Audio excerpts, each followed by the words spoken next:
Welcome to the show. I'm Michael Kuzilny. It's called Tough Times Never Last, but tough people do. And if you're going through a tough issue tonight on this lovely Wednesday night, I hope you get better very soon. Remember, there's always someone to share that story with. A lot of people out there suffering from depression, alcohol problems, suicidal, some even. On the couch tonight, I've got a great man, Dan. Dan, the man, I used to work with him as a criminal lawyer. He, Father's Day 1986, he had it all, had a Porsche, had a head-on collision. Now he's got a mental condition. His life completely changed from this multi-million-dollar house on the beach in Sandringham to close to nothing, but he's got his health. And that's so important, Dan, isn't it? Correct, Michael. My health is the most important thing in my life. It's a very important thing in my life. It also makes me realise... Look at me, Dan. Look at me. Sorry, Michael. I beg your pardon. Michael, the accident was not a very nasty thing. Speak up, yeah. But it made me realise that in order to get through in life, you got to be with the people that you love. Your parents and your siblings. My brother, I love my brother heaps. My brother's a very special guy. I love him lots. Well, you keep on telling me that, Dan. That's amazing. You always give me some good advice. But you're so kind-hearted, you know. You're coming into the courts now at sunshine at Heidelberg in the city. Yeah. And you know, and when you walk through the courts, everyone's sort of, you know, a bit down, very serious, you know. A bit down. But it's quite amazing. You bring a bit of sunshine into the courts, you know. Exactly. You're smiling and they're thinking, what's he smiling for? It's not against the law to smile, is it? No. But isn't it funny, folks? Before, he was making good money. He was representing some of the tougher cases around the Melbourne courts, and he wasn't smiling that much. I saw you at the pantry a couple of times. Yeah.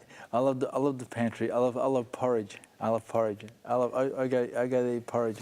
Weren't you sitting at the pantry one time and I drove past and you went, oh, there's that Kuzilny fella? There's that Kuzilny bloke? Possibly. Do you like me when I was... I did like you. I did like you, Michael. I did like you. I never spoke to you often, but I did like you. I used to give you my acceptance. Hello, Michael. Oh, that's nice. You did. You did. And Michael, I've also made a few monumental mistakes. You speak up, my hearing is getting old. I beg your pardon, Michael. I've made a few monumental mistakes, and now I've got charges, but I'm going to look after it by a guy called Robert Malaseca. Oh, he's a legend. He's a lovely guy, isn't he? He is a champ. Wasn't he in charge of the criminal law section of the Law Institute at one stage? Rob Malaseca is a genius. I love him. He's a beautiful man. He's an awesome bloke. He's a beautiful man, one of the finest. Yeah, one thing about Rob, he keeps talking till he gets what he wants. Rob, he's a talker. Despite what you say about Rob, he's a champion. He's gorgeous. He's a gorgeous human being. Yeah, he's a talker, and I always say short and sharp. Please, but he's a talker, and but he's a very good talker. Extremely good talker. He'd make a good politician, and Rob helped you with a couple of what happened? Because of course you went through that tough issue there with. Oh, that's right, folks. Not only has he had the tough time with the accident from a high-profile lawyer to, of course, not being able to practice law, but beautiful family, 2 kids that unfortunately fell apart. Financially, it fell apart. He got a bit depressed, but things have worked out, and things have changed, Michael. Things have changed. To be honest, Michael, I was at times a bit suicidal. I thought it's a weak way out. It's a very weak way out to suicide. It's a very weak way out. Sure it is. Because I'm not weak, I'll never suicide. I'm not a coward. I like to fight. I like to fight to live, continually live. I'm living for my kids, of course, and my mum, dad, my brother. I love my brother heaps. And Dan, it seems like a much healthier lifestyle, because before you were sort of out and about Chapel Street, you're into the party drugs, into the grog, the women. But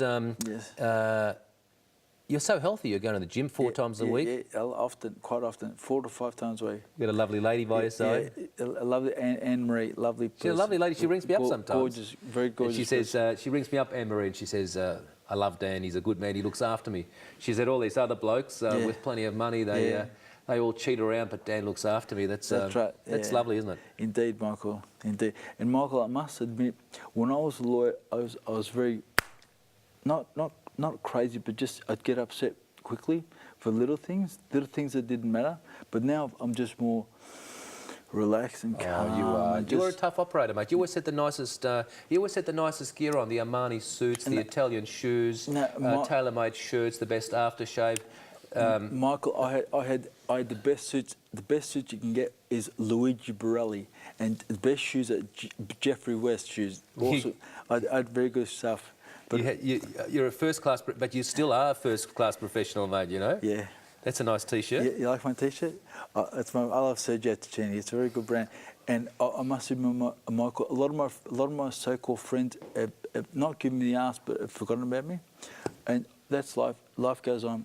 That's unfortunately judgmental society, isn't it? The people always like to hang around people who've got plenty of coin, people who are, you know, high profile. But as soon as something bad happens, like a marriage breakup or bankruptcy, you know, you see a lot of the people running away. It's really, it's an unfortunate attitude in Western society, but quite often it's what's in it for me, when really we should show a bit of love and compassion towards everybody. Indeed. And try to be a little bit non-judgmental. And I think to be more authentic, that's so important, you know, to get away from these stupid stories. It's I'm this, I'm that, you know, I've got this, and, you know, showing off with cars and all that sort of crap. You know, be a bit more authentic and loving towards others. Indeed. You know, and you're so authentic these days. Thank you, Michael. There's no bullshit. You say it the way it is. Thank you, of course, Michael. And as you said, Michael, I'm going through a very nasty divorce. I love my kids so much. I just cannot tell you how much I love my kids. And my wife, I respect her. She's a nice person, but it didn't work out. Such is life.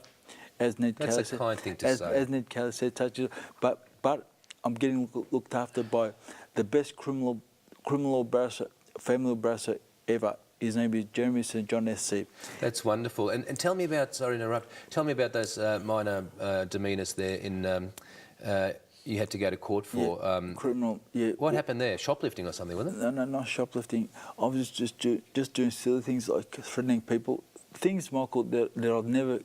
I'll never do it ever. Never consummate. I think you heard somebody backstabbed you, and you wanted to get on the phone and said something you shouldn't have. Indeed, Michael. Do you think that's got something to do with the condition now? It's an impulsive impact, Michael. Basically, I just do things and don't realise about the consequences, which is quite silly.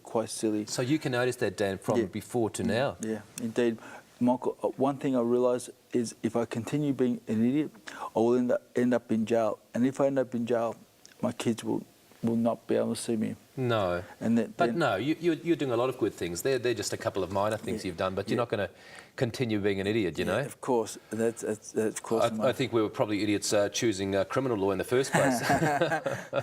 You know, what a happy job. I think I'd rather work at Flight Centre or something, you know, selling happiness and smiles. But you can imagine the life of a criminal lawyer, hearing nasty stories every single day. One thing, Michael, criminal lawyers do not realise, it's very important. Magistrates are very important. Nooreen Tui is a great Magi. Nooreen Tui, awesome Magi. Also, not only is Nooreen Tui a good Magi, but the clerks are very important people, because the clerk can put you on first or last. So the clerks are a good way to get along with people. For people who, there's so many law schools around Australia, for people who have graduated in law, Dan, what type of law do you think they're going to is the most challenging for them? What do you mean by that? Well, what would you suggest to law students? What law to get into? There's so many different laws. Well, whatever law they like. You can either do civil law or commercial or criminal law, one or the other. Whichever law that takes your fancy. Whichever law you like.